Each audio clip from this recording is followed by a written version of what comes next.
Менә миңа хаклыкны сөйләүче хәзрәт буларак һәм милләт өчен борчылучы имам буларак миңа халык кызганыч. Халык кызганыч. Аллаһ Тәала безгә әмр иткән, Аллаһ бар икән беләбез. Шулай бит. Пәйгамбәрнең бар икән беләбез. Ислам дине хак икән беләбез. Үлем хак икән беләбез. Әмма ләкин биспишне кеше. Күпчелеге гамсыз, гафил, әзерләнми.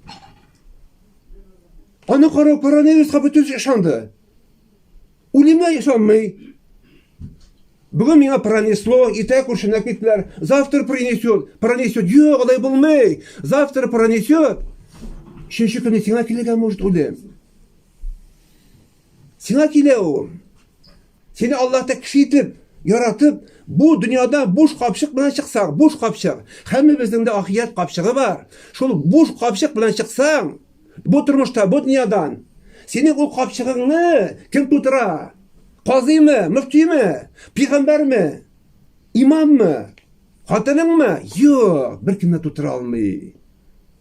Аллаһ Субханаһу ва Тааля Куръанда әйтә, һәр бер кеше үзенең гынаһын чыргалгандай. Минем гынаһым сезгә килми, сезнеке түгел. Әтием каберенә мин кирмим, әтием күптән дөньядан киткән. Мин аның каберенә кирмим. Әтием минем җавап, мин аңа җавап бирмим.